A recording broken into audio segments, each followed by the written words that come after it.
Baik, bismillahirrahmanirrahim. Assalamualaikum warahmatullahi wabarakatuh.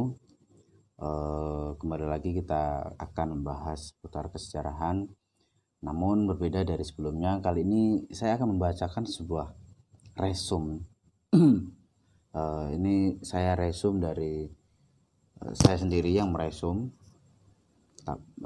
dari sebuah sebuah artikel yang berjudul Depati Parbo di Mata Kolonialisme Belanda di Kerinci. Nah, kali ini saya akan membacakan, mungkin teman-teman semua bisa mendengarkan dengan baik sehingga setetes dari luasnya samudera keilmuan dapat memberi kesegaran dahaga teman-teman dalam mencari ilmu dimanapun berada. Baik, Depati Parbo di Mata Kolonialis Belanda di Kerinci. Banyaknya khazanah peristiwa yang menggambarkan kepahlawanan yang dimiliki bangsa ini, bangsa Indonesia, tentu menjadi bukti bahwasanya para manusia yang bersemayam di dalamnya memiliki jiwa ketangkasan sebagai atribut yang tersemat dalam raga.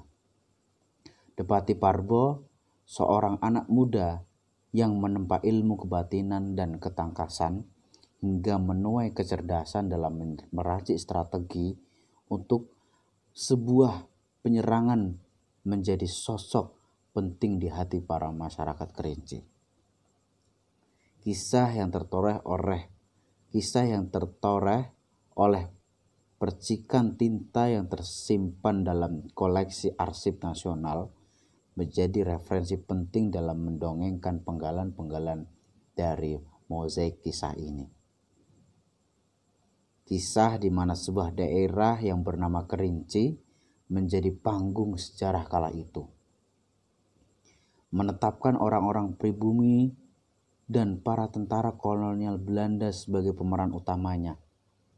Namun, adanya kisah ini ingin menunjukkan peran Depati Parbo sebagai otak perlawanan dengan beberapa strateginya yang mampu memompa semangat para penduduk lokal daerah tersebut untuk selalu bersemangat dalam melakukan perlawanan.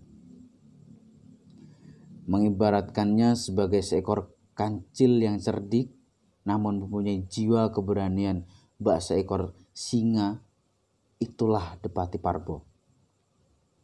Ia mendedikasikan ilmunya untuk melatih ketangkasan anak-anak muda di daerahnya, mengajarkan bagaimana memanfaatkan peluang, mengintai lawan, dan membidik sasaran, sehingga para tentara kolonial tercengang heran dibuatnya, serasa masuk dalam labirin yang penuh dengan jebakan. Para tentara kolonial sangat-sangat memperhitungkan keadaan medan. Meski pada akhirnya Depati Parbo tertangkap, namun semangat juang para tentara pribumi tak sedikit pun luntur, sebab keberanian yang ditaburkan oleh Depati Parbo telah tumbuh dan berkecambah di sanubari para masyarakatnya. Kemudian dengan menggambarkan sejarah sebagai air dan api, seakan memperjelas hakikat dari sejarah itu sendiri, yang mana kadangkala ketika pengkajian sejarah digelar mampu menyulut api bagi para pendengarnya, dan kadang pula menjadi air yang begitu tenang ketika menggambarkan kejayaan-kejayaan yang pernah tertoreh oleh para leluhur negeri ini. Kisah seorang tokoh yang berujung pada sebuah pengkultusan individu yang dimiliki oleh masyarakat lokal diharap mampu muncul di permukaan untuk menambah koleksi kisah nasional bangsa ini. Dari sini kita jumpai sebuah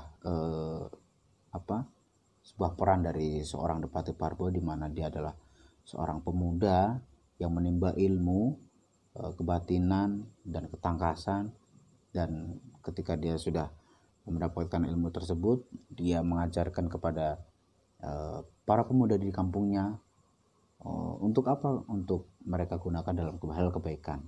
Dan ini terwujud ketika kolonial Belanda datang ke daerah Kerinci yang memang daerahnya cukup terpencil. Mereka dapat mengaplikasikan apa yang diajarkan oleh Depati Parbo, seperti itu. Nah, kisah ini juga meneladani bahwasanya keberanian kita menjadi sebuah perhitungan bagi musuh kita. Namun keberanian kita juga harus kita ukur. Karena apa? Karena ketidaktepatan dalam bertindak akan menimbulkan sebuah keresahan baik dari kita maupun sesama di antara kita. Seperti itu. Seperti tadi dikatakan bahwasanya sejarah itu air dan api. Ketika dikisahkan, bisa-bisa sejarah itu berubah menjadi api yang membakar semangat para pendengarnya, ya kan? Tapi ketika ada sebuah permasalahan, nah terus kemudian dijelaskan secara sejarahnya seperti apa, saat itulah sejarah menjelma seperti air. Dia akan membuat dingin suasana, mengalirkan suasana sehingga mendinginkan hati para pendengarnya.